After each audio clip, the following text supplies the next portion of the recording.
1절부터 15절입니다. 모세가 그의 장인 미디안 제사장 이드로의 양떼를 치더니 그 떼를 광야 서쪽으로 인도하여 하나님의 산 호렙에 이르매 여호와의 사자가 떨기나무 가운데로부터 나오는 불꽃 안에서 그에게 나타나시니라. 그가 보니 떨기나무에 불이 붙었으나 그 떨기나무가 사라지지 아니하는지라. 이에 모세가 이르되 내가 돌이켜 가서 이 큰 광경을 보리라. 떨기나무가 어찌하여 타지 아니하는고 하니 그때 여호와께서 그가 보려고 돌이켜 오는 것을 보신지라. 하나님이 떨기나무 가운데서 그를 불러 이르시되 모세야 모세야 하시며 그가 이르되 내가 여기 있나이다. 하나님이 이르시되 이리로 가까이 오지 말라. 내가 선 곳은 거룩한 땅이니 내 발에서 신을 벗으라. 또 이르시되 나는 내 조상의 하나님이니 아브라함의 하나님, 이삭의 하나님, 야곱의 하나님이니라. 모세가 하나님 배우기를 두려워하여 얼굴을 가리매 여호와께서 이르시되 내가 애굽에 있는 내 백성의 고통을 분명히 보고 그들의 감독자로 말미암아 부르짖음을 듣고 그 근심을 알고 내가 내려가서 그들을 애굽인의 손에서 건져내고 그들을 그 땅에서 인도하여 아름답고 광대한 땅, 젖과 꿀이 흐르는 땅, 곧 가나안 족속, 헷 족속, 아모리 족속, 브리스 족속, 히 족속, 여부수 족속의 지방에 데려가려 하노라. 이제 가라. 이스라엘 자손의 부르짖음이 내게 달하고 애굽 사람이 그들을 괴롭히는 학대도 내가 보았으니 이제 내가 너를 바로에게 보내어 너에게 된 내 백성 이스라엘 자손을 애굽에서 인도하여 내게 하리라. 모세가 하나님께 아뢰되 내가 누구이기에 바로에게 가며 이스라엘 자손을 애굽에서 인도하여 내리까? 하나님이 이르시되 내가 반드시 너와 함께 있으리라. 내가 그 백성을 애굽에서 인도하여 낸 후에 너희가 이 산에서 하나님을 섬기리니 이것이 내가 너를 보낸 증거니라. 모세가 하나님께 아뢰되 내가 이스라엘 자손에게 가서 이르기를 너희의 조상 하나님이 나를 너희에게 보내셨다 하면 그들이 내게 묻기를 그의 이름이 무엇이냐 하리니 내가 무엇이라 그들에게 말하리이까? 하나님이 모세에게 이르시되 나는 스스로 있는 자이니라. 또 이르시되 너는 이스라엘 자손에게 이같이 이르기를 스스로 있는 자가 나를 너희에게 보내셨다 하라. 하나님이 또 모세에게 이르시되 너는 이스라엘 자손에게 이같이 이르기를 너희 조상의 하나님 여호와 곧 아브라함의 하나님, 이삭의 하나님, 야곱의 하나님께서 나를 너희에게 보내셨다 하라. 이는 나의 영원한 이름이요 대대로 기억할 나의 증언이라. 아멘. 오늘 말씀 출애굽기 3장 1절부터 15절 말씀입니다. 오늘 말씀은 모세가 하나님으로부터 부름을 받는 모습, 그런 사건, 그런 장면이 기록이 되어져 있습니다. 모세의 소명은 바로 이스라엘 백성을 이끌고 애굽에서 나와 하나님이 인도하는 땅, 가나안 땅으로 들어가는 것입니다. 아마도 모세가 태어난 궁극적인 목적이 바로 이 소명 때문에 태어났다 해도 과언이 아닙니다. 틀린 말은 아닙니다. 하나님은 모세를 통해서 이스라엘 백성을 애굽에서 건져내기 위한 가장 알맞은 때에 그가 태어나도록 인도하셨습니다. 모세가 태어날 당시 보게 되면 지난주 말씀 생각해보면서 모세가 태어날 당시는 어떤 시대입니까? 애굽 왕 바로가 이스라엘 민족 중에 태어나는 남자아이는 어떻게 됩니까? 모두 다 죽여야만 하는 그 시대였습니다.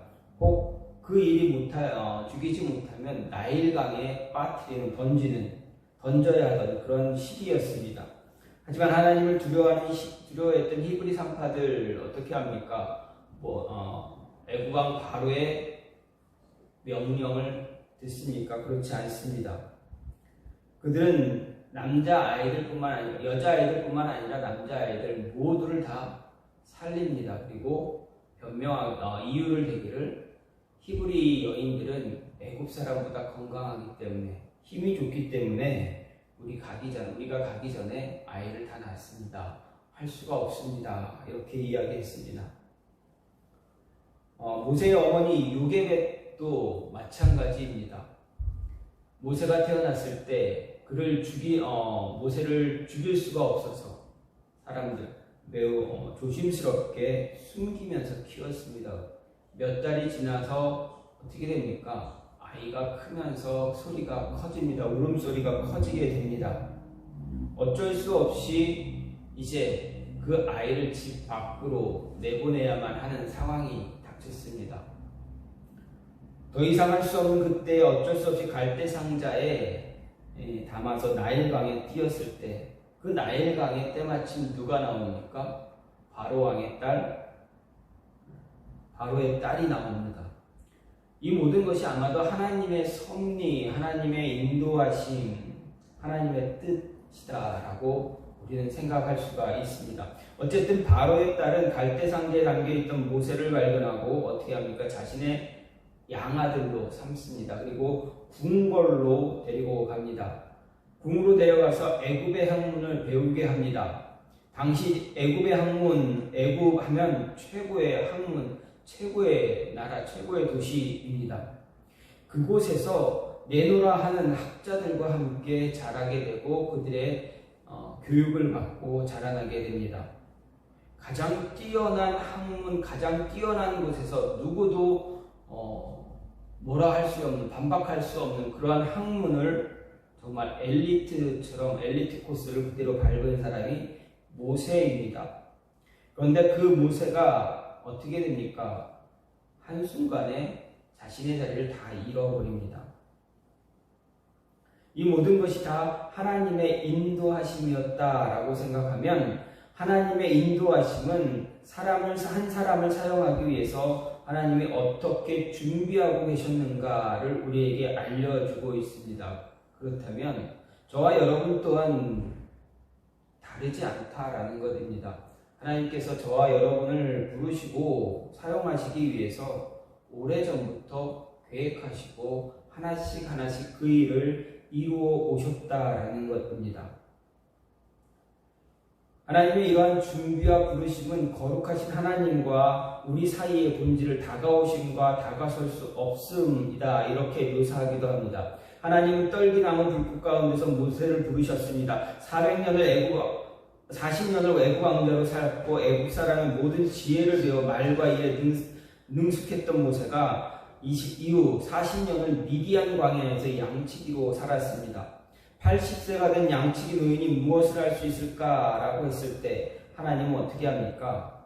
그동안 하나님이 준비하시고 인도해 오셨던 것처럼 애굽의 학문이라는 칼 그리고 광야의 낮아짐이라는 칼집 이 두 가지를 하나님께서 잘 어우러서 사용하셨다라는 것입니다.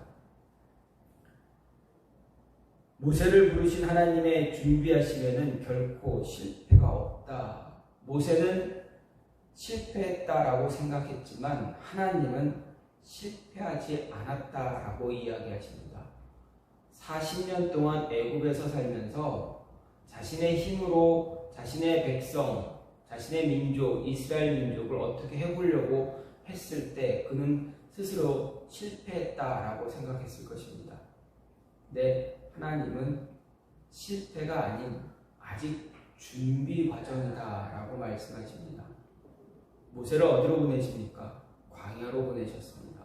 그 광야에서 양을 치며 40년을 지냈습니다. 다 이제 할아버지가 돼서 할아버지가 돼서 기운이 없을 때 그때 하나님은 모세에게 나타나셔서 말씀하십니다. 그에게 소명을 주십니다. 그리고 하나님의 말씀에 순종하라 말씀하십니다. 모세에게 가장 중요한 것은 무엇입니까? 하나님이 모세를 부르셨을 때 하나님은 모세를 보시면서 가장 무엇을 중요하게 보셨습니까? 하나님이 모세를 통해서 모세 안에 있는 모세에게 가장 중요하게 가장 중요하게 보신 것은 모세의 어떤 학문도 아니고 양치는 어떤 기술도 아니고 그의 건강한 강건한 그런 육체도 아니고 하나님이 보시는 것은 모세 마음 속에 있는 하나님을 향한 마음이었다라는 것입니다. 물론 모세는 하나님의 음성을 들었을 때 바로 하나님의 음성대로 하나님 말씀대로 따르지 않았습니다. 하나님이 가라 했을 때 난 못 갑니다. 안 갈랍니다. 이렇게 했던 사람이 바로 모세입니다. 근데 하나님은 그 안에 하나님을 따라올 모세의 마음을 알고 계셨다. 이미 그에게 그 마음을 주셨다라는 것입니다. 이 말을 다시 말하면 무엇이라 이야기할 수 있습니까? 순종이다라는 것입니다. 하나님은 모세를 하나님의 말씀에 순종할 수 있게 만드셨다. 80년 동안 모세를 하나님 말씀에 순종할 수 있는 사람으로 만드셨다. 그리고 그 순종할 수 있는, 최고로 순종할 수 있는 그 순간 하나님은 모세를 부르셨다라는 것입니다. 하나님은 모세를 광야로 보내심으로 인해서 그를 순종하게 하셨던 것입니다. 1절, 2절 말씀을 보면 모세가 그의 자인 미디안 제사장 이드로의 양떼를 치더니 그때를 광야 서쪽으로 인도하여 하나님의 산 호렙의 이름이 여호와의 사자가 떨기나무 가운데로부터 나오는 불꽃 안에서 그에게 나타나시니라. 그가 보니 떨기나무에 불이 붙었으나 그 떨기나무가 사라지지 아니하는지라. 이렇게 기록되어 있습니다. 하나님은 모세를 사용하기 위해서 부르시기 이전에 미리 모든 것을 준비하셨습니다. 하나님의 준비는 각자에게 알맞게 준비되어져 가고 있음을 우리에게 보여줍니다. 시대 상황에 알맞게 사용하시기 위해서 하나님은 우리들을 사용하시기도 하고 하나님의 사람들을 사용하기도 하고 하나님을 믿지 않는 사람들 그들을 사용하기도 한다라는 것을 우리는 성경을 통해서 알 수 있습니다. 더 충격적인 것은 무엇입니까? 하나님을 대적하는 자들, 즉 하나님의 백성들을 괴롭히는 자, 핍박하는 자, 그들을 사용하셔서도 하나님은 온 세상의 역사를 이끌어 가신다라는 것입니다. 그리고 자신의 뜻대로 자신이 원하시는 대로 준비하신다라는 것을 볼 수가 있습니다. 하나님을 대적하는 자들이나 그런 나라를 사용하는 모습을 보면서 이스라엘이 사사시대 들어섰을 때 어떻게 됩니까? 가나안 땅에 살면서 하나님 말씀에 바로 서지 않고 오히려 하나님이 아닌 우상을 섬길 때 하나님은 이스라엘을 채찍질하기 위해서 이스라엘 가운데 어떤 영웅 한 사람을 세우기보다는 주변에 있는 다른 이방 민족을 사용하셨다라는 것입니다. 오늘 말씀도 마찬가지입니다. 사사시대와 비슷한 모습입니다. 요셉이 애굽의 총리로 있을 때 이스라엘 백성들은 기근을 피해서 애굽으로 이동했습니다. 그곳에서 거주하며 살았던 이스라엘 백성들 어느덧 그곳에서 삶에 익숙해지기 시작했습니다. 애굽 사람들과 더불어 살면서 하나님과 조금씩 멀어졌습니다. 그때 때마침 요셉을 알지 못하는 왕이 세워집니다. 이스라엘 백성들은 어떻게 됩니까? 노예가 되어져 버립니다. 온갖 노동을 다 하게 됩니다. 그 짐이 점점 무거워지자 그때서야 이스라엘 백성들이 하나님 앞에 나와 부르짖습니다. 하나님께 부르짖습니다. 특히 애굽왕 바로는 이스라엘 백성의 수가 많아지자 어떻게 했습니까? 갓난 아이들을, 태어나는 아이들을 다 죽이라, 남자아이는 죽이라 명령도 했습니다. 그때 태어난 아이가 모세입니다. 하나님 이스라엘 백성들을 애굽에서 벗어나게 하기 위해서 그 당시 모세가 태어나도록 하셨고 태어나자마자 죽을 수밖에 없었던 그를 하나님의 섭리에 의해서 애굽 왕궁으로 들어가게 하셨습니다. 모세의 학문이 깊은 당대 최고의 반열에 오르기도 했다라고 성경학자들이 이야기합니다. 하지만 아직 하나님 준비가 아직 끝나지 않았기에 모세를 다시 미디안 광야로 보내서 애굽의 학문과 광야의 낮아짐을 잘 어울리게 만드시고 계신다는 것입니다. 하나님께서 사용하시길 원하는 사람을 항상 어딘가로 보내십니다. 어딘가는 바로 하나님이 주로 사용하시는 훈련장이기도 합니다. 이 훈련장 가운데 가장 많이 등장하는 것이 광야입니다. 하나님은 모세를 준비하기 위해서 애굽의 궁전에서 미디안 광야로 보내셨습니다. 미디안 광야로 보내신 이유가 무엇입니까? 하나님이 모세를 광야로 보내신 이유가 무엇입니까? 그곳에서 모든 것 다 내려놓고 하나님만 바라보게 하기 위해서였다라는 것입니다. 잠시 어느 정도, 몇 년 정도 우리가 저랑 아내랑 한국을 떠나 있었습니다. 그때 함께 있었던 목사님들이 이런 이야기를 합니다. 이곳은 광야다라고 말씀하십니다. 우리가 지금 있는 곳이 광야야라고 말씀하십니다. 왜 광야다, 왜 광야일까, 왜 광야라고 그렇게 얘기할까 하는데, 정작 당시 그 이야기를 들을 때는 조금 이렇게 표현하는 게 맞나라는 생각을 했지만, 시간이 지나면 지날수록 저나 저희 가정의 상황을 보면서 이곳이 광야가 맞는 것 같다라는 생각을 했습니다. 이유가 무엇입니까? 광야에서는, 좀 전에도 말씀드렸듯이 광야에서는 누구를 바라보게 됩니까? 바라볼 수 있는 게 있습니까? 아무것도 없는 삭막한 사막, 광야. 풀 한 폭이 풀조차 제대로 나지 않는 그런 광야. 비가 와야 이제 풀이 조금 자라나고, 비가 안 오면 아주 삭막한 그런 모래, 사막과 같은 그런 곳. 야생동물만 있는 곳. 서로 자신이 살기 위해서 상대를 죽이는 곳. 그곳이 광야입니다. 그곳에서 바라볼 수 있는 것 아무것도 없는데, 그곳에서 바라봐야 하는 것이 무엇입니까? 바로 하나님입니다. 하나님만 바라보게 하기 위해서 이곳을 광야처럼 만드셨다라는 그런 생각을 좀 시간이 지나서야 깨닫게 됐습니다. 모세도 마찬가지입니다. 광야, 하나님이 보내신 이 미디안 광야는 그가 살기 위해서 도망친 곳입니다. 하지만 그곳에서 살아가면서 자신이 그동안 살면서 누려왔던 모든 것들을 하나 둘씩 내려놓고 이제 무엇을 바라봐야 되는가?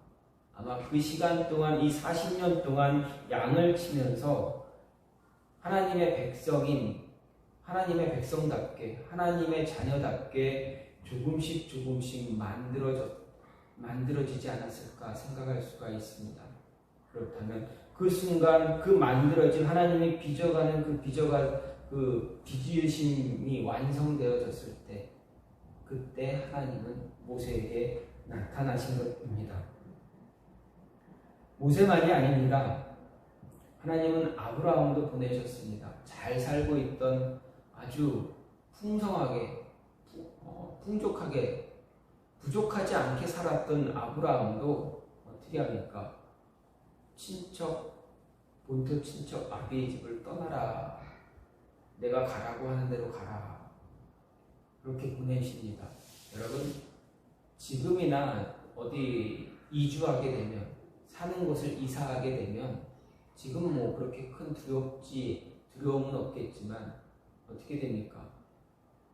지금 아브라함이 살던 그 시대는 그 지역을 부족 국가이기 때문에, 부족 민족, 친족 공동체로만 모여서 사는 그런 시기였기 때문에,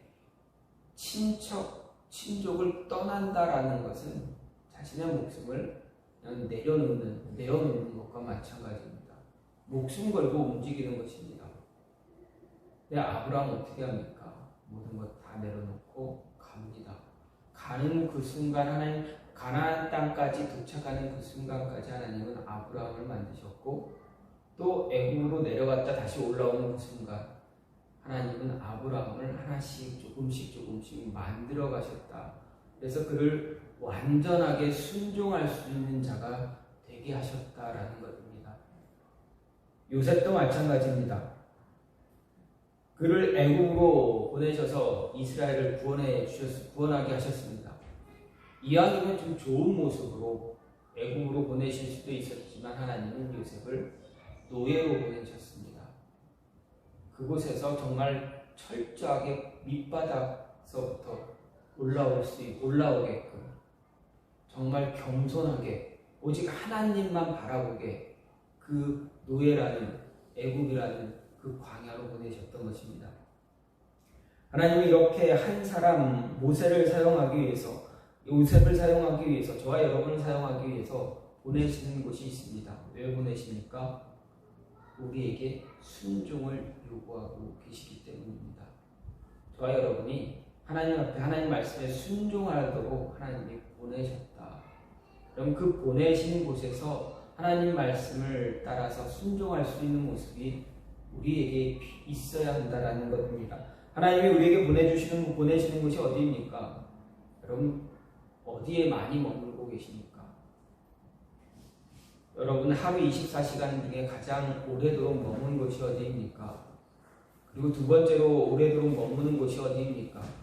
그 모든 장소, 그 모든 곳으로 하나님이 보내신다. 그곳에서 훈련시키시고 그곳에서 말씀에 순종하도록 인도하신다라는 것입니다. 그곳에서 모세와 같이 준비되어지는 그런 모습이 여러분 안에 있기를 간절히 소망합니다. 또 한 가지는 하나님은 모세에게 땅을 준비해 주시고 그를 순종하게 하셨습니다. 하나님께서 사용하시고자 한 이 한 사람을 위해서 준비하신 것이 바로 땅입니다. 이 당시에는 땅이라는 이 말은 기업이다라는 말로 바꾸어 이야기할 수도 있습니다. 기업이 무엇입니까? 거주할 서식처입니다. 다시 말해 그냥 땅, 그러니까 모여서 살 수 있는 곳, 그런 곳입니다. 8절 말씀을 보면 내가 내려가서 그들을 애굽인의 손에서 건져내고 그들을 그 땅에서 인도하여 아름답고 광대한 땅, 젖과 꿀이 흐르는 땅, 곧 가나안 족속, 헷 족속, 아모리 족속, 브리스 족속, 히위 족속, 여부스 족속의 지방에 데려가려 하노라 이렇게 이야기합니다. 하나님 모세를 사용하기 위해서 부르기 전에 모세를 통해서 이스라엘 백성이 가야 할 곳이 어디인가 말씀해 주십니다. 바로 가나안 땅입니다. 약속의 땅입니다. 그들의 조상 아브라함에게 약속한 땅입니다. 하나님은 아브라함을 갈대아 우르에서 부르시고 가나안으로 보내셨습니다. 아브라함은 분명 하나님이 보낸 아름답고 광대하며 젖과 꿀이 흐르는 그 땅으로 보냄을 받았습니다. 그리고 하나님은 그 땅에서 아브라함에게 약속하십니다. 너희 후손들을 애굽으로 보낼 것이고 애굽에서 다시 이 땅 가나안으로 들어오게 해주겠다. 내가 이 땅에서 준비할 것이 있다 말씀하신 것입니다. 하나님이 아브라함에게 말한 그 땅의 준비가 무엇입니까? 바로 창세기 15장의 이야기입니다. 하나님은 아브라함에게 분명한 약속을 주십니다. 이스라엘 백성이 애굽에 내려가 400년 동안 종살이를 할 것이고 그 후에야 하나님이 약속한 이 젖과 꿀이 흐르는 가나안으로 이끌어 줄 것이다 말씀하셨습니다. 왜 400년이 지나서야 이스라엘을 가나안으로 인도하신다 하십니까? 하나님은 분명하게 아브라함에게 말씀하십니다. 그 땅에 사는 거민들의 죄가 아직 가득하지 않았다. 그들이 아직 지을 죄가 더 있다. 아마 이스라엘 백성이 그 이전에 그 땅에 들어갔으면 그들이 짓는 죄로 인해서 완전하게 이스라엘은 하나님 앞에 멸망받을 만한 그러한 존재가 됐을지도 모르는 일입니다. 물론 하나님이 그 준비한 그 시기, 하나님이 들여보낸 그 시기에 들어갔을 때 그 이스라엘 백성들은 어떻게 됐습니까? 어떻게 했습니까? 이방 민족들이 행하는 우상을 따라가고 그들이 짓는 죄를 그대로 따라가면서 그대로 죄를 지으며 하나님을 배반하고 배신하고 하나님께 나중에 어떻게 됩니까? 징계를 받습니다. 끊임없이 하나님께 징계를 받고 괴로워하고 하나님께 부르짖고 또 용서받고 또 하나님 벗어나고 배신하고 배반하고 얼마나 많은 반복적인 시간을 보냅니까? 그 시간이 400년입니다. 만약에 그 이전부터 갔었더라면 이스라엘의 멸망은 더 빠른 시간을 앞당겼을지도 모릅니다. 하나님은 그 시간을 기다리게 하시고 그래도 그나마 하나님께서 이스라엘을 하나님 말씀에 순종할 수 있는 그러한 민족으로 만들기 위해서 시간을 보내셨다라고 생각해 볼 수도 있습니다. 어쨌든 하나님은 400년이 지나서야 가나안 땅으로 이스라엘을 불러가십니다.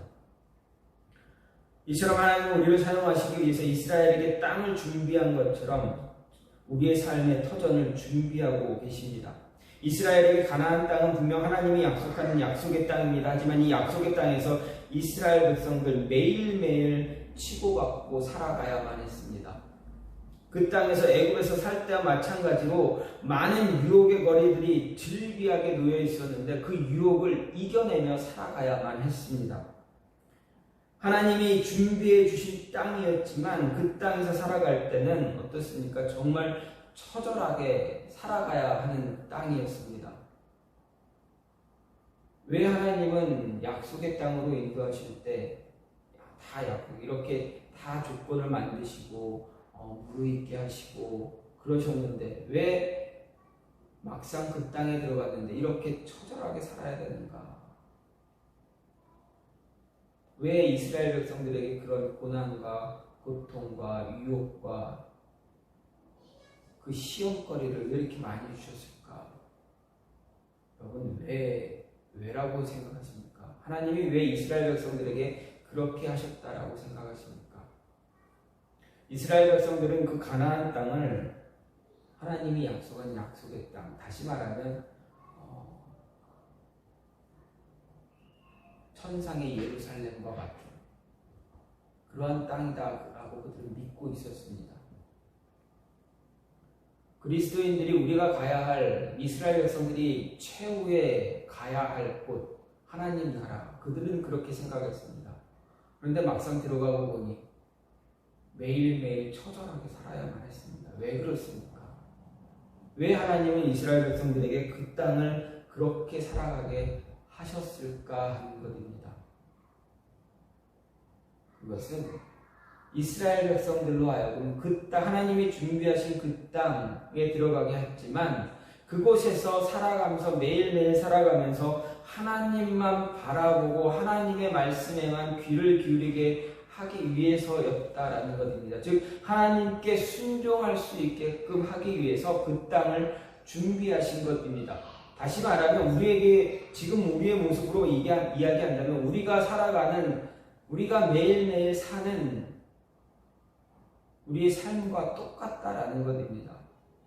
우리는 매일매일 하루하루 처절하게 살아갑니다. 믿음 안에서 승리하기 위해서 하나님 말씀 붙잡고 새벽에 일어나 기도하고 아니면 아침에 출근하기 전에 일하러 나가기 전에 말씀 묵상 잠시라도 하고 말씀 듣고 말씀 붙잡고 아니면 가는 시간 동안 어떤 기독교 방송을 들으면서 말씀을 조금이라도 듣고 찬양을 듣고 그 들은 찬양과 말씀을 가지고 하루를 어떻게 그렇게 고민하면서 살러 나가는 그러한 사람들, 그런 그리스도인들을 향해서 하나님은 오늘 하루도 승리할 수 있는 너희가 이 내 말씀을 통해서 너희가 나를 바라보면서 나만 바라보면서 내가 주는 말씀, 내가 주는 말 이것만 바라보면서 너희가 오늘 순종해서 승리해야 된다라는 것. 이스라엘 백성들이 가나안 땅에서 매일매일 처절하게 살아가는 것과 같은 것입니다. 그렇기 때문에 하나님 나라가 먼 미래에만 있는 것이 아니라 예수님께서 하나님 나라가 너희 마음에 이미 임했다라고도 말씀하신 것입니다. 우리가 살아가는 지금 이 세상에 이미 하나님 나라가 도래했습니다. 하지만 아직 완성되지 않았다라는 것입니다. 예수님이 오셔야 완성이 되는 순간입니다. 그러면 그때까지 어떻게 해야 됩니까? 이스라엘 백성들이 가나안 땅에서 살아갈 때 처절하게 살아가야 됩니다. 우리도 처절하게 살아가야 합니다. 그러면서 승리해야 합니다. 승리하려면 어떻게 해야 됩니까? 순종해야 합니다. 마지막으로 하나님께서 동행하심으로 모세에게 순종을 요구하셨습니다. 하나님이 저와 여러분과 늘 동행해 주시겠다, 함께 해주겠다 약속하시면서 우리에게 요구하는 것이 무엇입니까? 순종입니다. 12절 말씀을 보면 하나님이 이르시되 내가 반드시 너와 함께 있으리라. 내가 그 백성을 애굽에서 인도하여 낸 후에 너희가 이 산에서 하나님을 섬기리니 이것이 내가 너를 보낸 증거니라. 11절 말씀에서는 하나님으로부터 이스라엘 백성을 인도하라는 사명을 받은 모세는 내가 누구 가운데 바로에게 가며 이스라엘 자손을 애굽에서 인도하여 내릴까? 하나님의 명령 거절했습니다. 순종하지 않았습니다. 그러자 하나님이 12절에서 내가 너와 함께 있으리라, 내가 정녕 너와 함께 있으리라 약속해 주십니다. 여기서 보듯이 하나님은 하나님의 종에게 사명을 주실 때 그가 홀로 있게 내버려 두지 않으신다라는 것입니다. 모세가 애굽에 바로 왕이 갔을 때 너 혼자 가지 않게 하겠다. 내가 같이 가겠다. 나와 함께 가자 말씀하십니다. 모세는 또 변명하지 않습니까? 이후에도 그때 하나님 뭐라 하십니까? 너 혼자 가게 안 할게. 너의 형 아론이 있잖아. 내가 아론을 붙여줄게.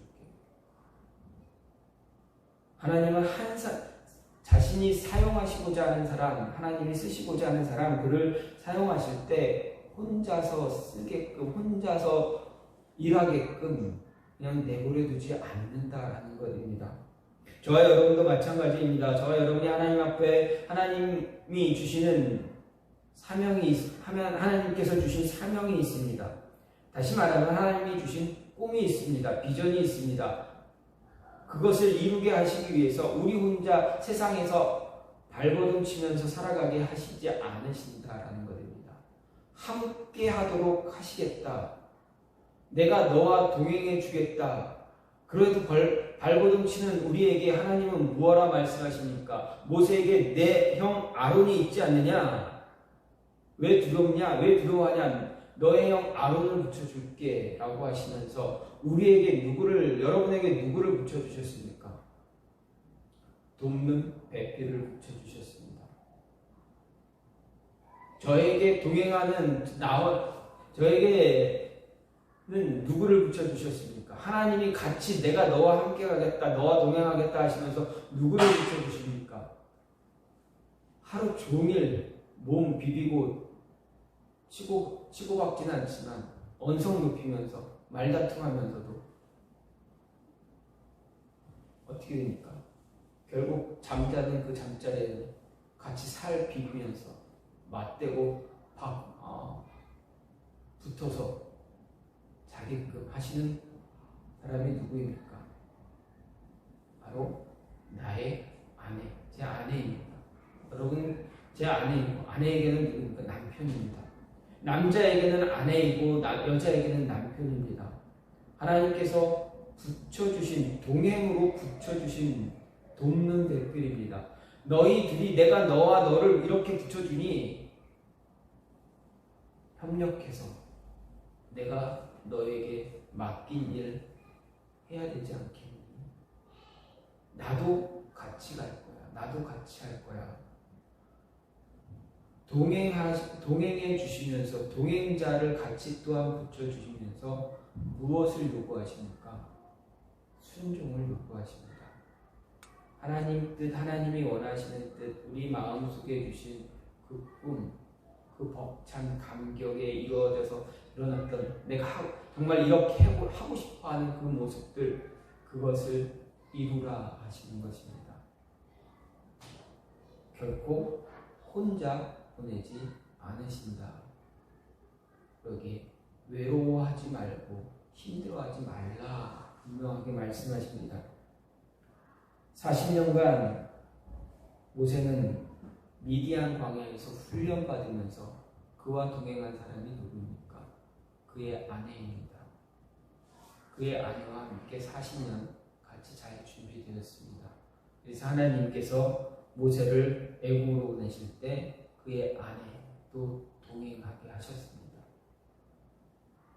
나중에 그의 장인 이드로도 같이 동행합니다. 출애굽한 이후에 같이 동행하게 하십니다. 이렇게 하나님께서는 혼자 보내지 않고 홀로 보내지 않고 동행을 약속해 주십니다. 가나안 땅으로 들어가기 바로 앞서서 이스라엘 백성들, 정말 모세에게도 칼을 들이밀었던 이스라엘 백성들을 어떻게 이끌어갈까 고민했던 여호수아에게 하나님은 무엇라 말씀하십니까? 그에게 나타나서 무엇라 이야기하십니까? 하나님의 사자가 여호수아에게 나타나서 무엇라 이야기합니까? 내가 너와 동행하겠다. 너가 가는 곳, 내가 가는 땅, 내가 다 주겠다. 너가 가는 곳, 내가 다 같이 가겠다. 싸움 전투 다 승리하게 해주겠다. 분명하게 약속해 주시고 함께 가셨습니다. 하나님은 동행하시면서 우리에게 순종을 요구하십니다.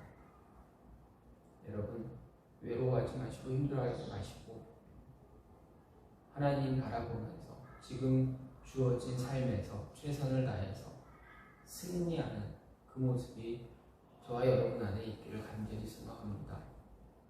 매일 하루 눈 뜨면서 제가 생각하는 그 모습에서 고민하면서 또 하루를 마감할 때